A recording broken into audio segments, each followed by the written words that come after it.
Oh my god. What happens when you combine two of the best hamburger bobs into one slightly cursed sculpture? Well, our exhausted Papa Sponge starts off as a brick of clay, rounding the edges, then carving in two big eye holes, followed by more holes, and more, and more, until we're just shy of making Sponge Robert into a trypophobia nightmare. After he's properly porous, we'll pop in two pre-baked eyeballs, then get started in on the sagging eye bags. I really wanted to lean into the tired dad working way too much overtime vibe, which means big drooping swollen sacs under his eyes. Then of course we'll pop on a bristly mustache, and stick on a big old nose with some good sized sniffing holes.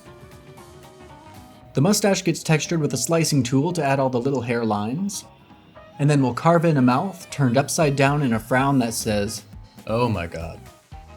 While the characters on Bob's Burgers have a minimalist chin design, SpongeBob doesn't actually have a chin at all. So to combine the two, I'll make a tiny little nub of a chin that goes straight into his chest.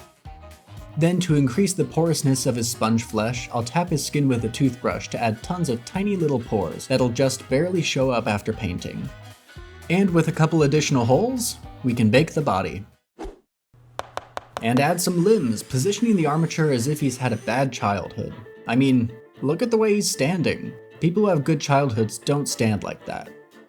He was looking a bit too creepy and expressionless, so I started off by adding on some eyebrows with Normal Bob, Angry Robert, and finally, Shocked and Concerned Bobby. The eyebrows get textured in the same way as the mustache, and then we'll begin claying the limbs.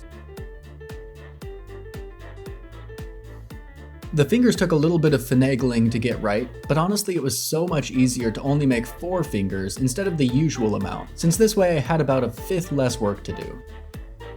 I'll position the right hand around a toothpick so that he can hold a special spatula later on. Can't have SpongeBob without a spatula.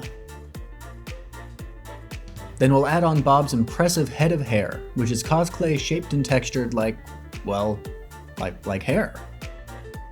If you'd like to see more mashups of SpongeBob and Bob's Burgers, let me know down in the comments. Is Mr. Fish Odor also Mr. Krabs? Who the heck are Linda and the other kids? Patrick and SpongeBob? It's a weird world down there in Bikini Wharf. Wonder Bottom. Once the hair is textured all fuzzy, I'll wrap a strip of clay around his torso to be his sponge pants pulled up to his sponge nipples. It was at this point that I decided that Bob was going to be shirtless, since I wanted to do some fun things with his bare lower back. I experimented with making a little apron for him, since the apron is kind of a signature clothing piece for Bob. However, the clay separator that I used to keep the apron from sticking to the clay also made it too slippery to hang onto SpongeBob's body, so it kept sliding off. And that's Sponge Robert finished, so now we have to give him a child enemy. Enemy might be a strong word, really, but Plankton Louise does sure cause a lot of mischief. Her body starts off as a repurposed human armature, onto which we can add a squishy green pickle of clay. After some repositioning of the arms into a more maniacal and triumphant pose, I'll make a whole inner noggin for Louise's signature single big eyeball. At this point, the pickle got a little bit too big for me to handle, so I sheared off some of the bulk to make it a little bit more manageable, then carved out a big mouth into a cavernous cackle. I envisioned Pluise's dress as an extension of her body, so we'll blend the dress straight into her torso, adding some sleeves to the skin dress because why not? Don't test me on how anatomy works. Her diabolical laugh wasn't quite diabolical enough, so I added a big tongue in place, then gave her some raised fingerless fists. Next up, I'll drill 2 holes in her head so that we can add some supporting wire for Plankton's classic pink bunny ear hat. This was pretty simple to make, using my fingers and some ball styluses to shape the bulk of the hat, then adding tiny little ear dangly things down at the sides. And that's actually our single-celled Louise finished. So now we'll prime our father-daughter duo in white and get started on the painting. I wanted to paint Louise first since her color palette was pretty simple and would hopefully be a lot quicker than Bob's. I'm so glad that I primed Plankton Louise from green and pink to white so that I can work 10 times harder to paint her back to the colors that she already was. I decided to make her limbs a darker green with a lighter dress to add some contrast and imply that they're separate parts of her. For the plankton version of Louise, do you think that her hat goes over her antenna? Or do you think that the hat is her antenna? Either way, it's pink and dry brush, and we're just about ready to paint her mouth all mouthy. Then her eyes get a few rounds of red wash to sink into the edges, making them look extra crazy, maniacal, and bloodshot. Then as the final touch, I'll add some UV resin to her eyes, mouth, and shoes to make them look all glossy and shiny. And that's the youngest Belchpants child done, and we're on to Big Bob. To keep his eyes white while airbrushing, I'll cover them in some museum putty, then paint him in a thick coat of bright yellow paint. Usually yellow takes quite a few coats, which brings me back to the terror of the banana goose, but with an airbrush it took only a few minutes to get a nice even layer. But of course, it was in the wrong color. See, Bob is from a more swarthy part of the sea, which means that he needs a darker yellow tan to sink into all of his sponge holes. Well, the actual reason is just that I really don't want to have to add shading by using washes in all of the holes, so instead I'm painting with the darkest color first, then sponging and dry brushing my way up to the brightest yellows to give Spongebob some nice gradients, with deep shadows in each hole.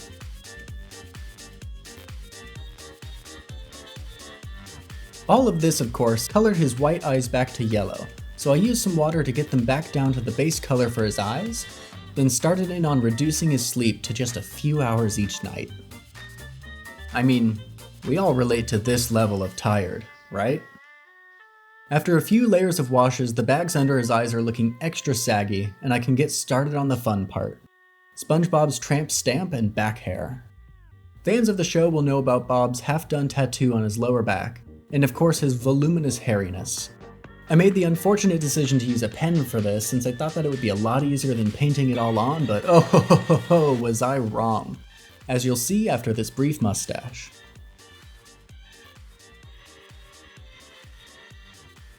Yeah, it turns out that pen ink just rubs right off of acrylic, so it didn't really turn out how I thought at all. It was just Smudge City up in here. But after some touch-ups, I was able to repaint this lovely thicket of back and arm hair, soft and silky, and add some chest grass as well, just for fun. In fitting with the original design, Bob's head hair gets painted pitch black. I thought about dry brushing it to bring out some of the texture, but in the end I didn't want to risk making it gray, so I decided to leave it alone. Chef's Bob pants get painted gray, and his shoes and belts get slathered in black.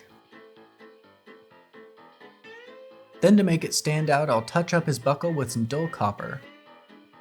Once it's all dry, I'll add some stains via black washes to his trousers, then add several layers of red washes to his eyes, making him look a true level of overworked exhaustion.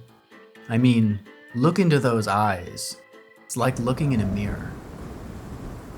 But hey, these two need a place to stand now, and there's no better place than the Krusty Burger. This restaurant starts off as a slab of clay on a wood base, cut into a bunch of wood planks. These then get textured in the same way that I do all my wood grain, copious lines via ball stylus until it looks decently planky. Then to make it look a little bit run down, I'll add a tripping hazard violation, followed by a few tiny details. To make the bar stools, I'll squish some cut ends of chopsticks into place, then make some circular seat cushions textured with a ragged toothbrush. Then I'll glue on the footrests, followed by the seats, and then we can start painting. The wood first gets base coated in a deep brown color, followed by a soggy ocean green to make it feel just a little bit more like the Krusty Krab. Then I'll paint the actual wood black, and wash the planks with a very watery black wash to sink into all of that wood grain texture and make it come alive. Finally, we'll dry brush the planks to highlight the edges, and get started on the chairs. These were pretty simple, with the metal parts painted metal and the cushion parts painted cushion. I'll glue these into place on the base, and add some dirty washes to make them look soggy and aged. To add Louise, I'll drill a couple holes into a chair, and glue her in so that she can be standing triumphantly on high. And what is she so maniacally cheerful about? Why, it's the burger of the day, of course. See, Bob makes a lovely pun for each burger of the day.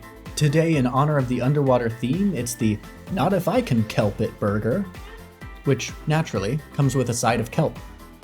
However, Louise has added her own burger of the day, the Sponge Bath burger, which comes with a free sponge bath. Finally, at his wit's end, we'll add Bob, a couple decorative additions, and finally, his beloved spatula.